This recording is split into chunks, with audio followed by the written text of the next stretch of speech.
আসসালামু আলাইকুম।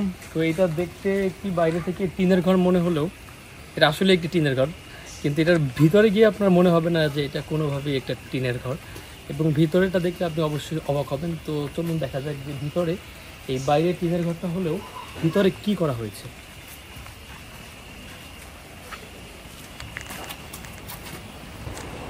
চলুন দেখা যায়।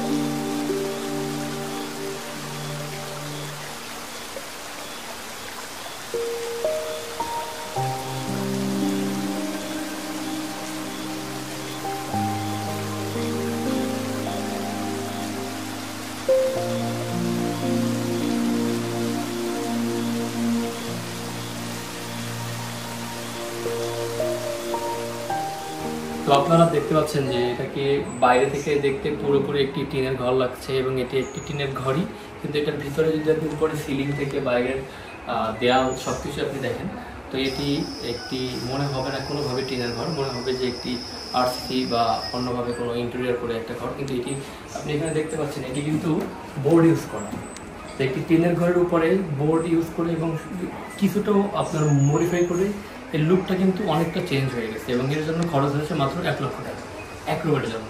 তো আপনি যদি এভাবে করতে চান তো 1,00,000 টাকায় খুব সুন্দর করে করা সম্ভব।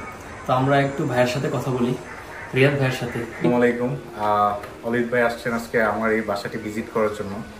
তো আপনার কেমন লাগছে, মানে ফার্স্ট লুকটা আপনার কেমন লাগছে?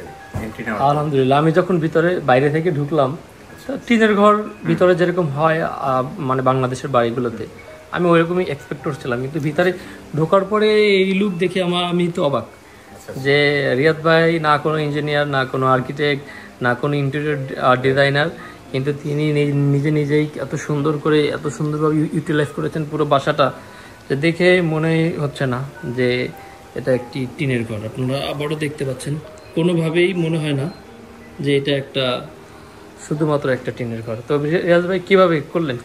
আমার অ্যাকচুয়ালি প্ল্যান ছিল অনেকটা এরকম যে টিনের ঘর হোক, বাট গ্রামের মধ্যে টিনের ঘর ইটস ওকে, এটা অ্যাডজাস্টেবল, বাট টিনের ঘরের ভিতরেও যে ডিফারেন্ট কিছু করা যায় সেটা আমি করার একটু ট্রাই করছি ডিফারেন্ট একটা ওয়েতে। অনেক কিছু অ্যাড করে, মানে সিম্পল জিনিসগুলো অ্যাড করেও যে টিনের ঘরের ভিতরে এত সুন্দর ডিজাইন করা যায় সেটা আমি ট্রাই করছি ফুটে তোলার মতো অ্যাস্থেটিক একটা ভাইব নিয়ে আসার জন্য।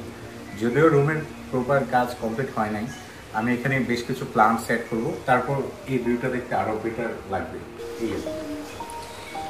তো রিয়াদ ভাই, আজকে আমরা আসলাম ময়মনসিংহে আপনাদের বাসায়, যে আপনি আসছেন খুবই ভালো লাগলো, ইনশাআল্লাহ খুবই ধন্যবাদ।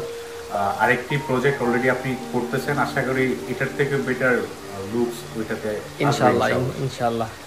তো ঠিক আছে ভাই, ভালো থাকবেন। আসসালামু আলাইকুম।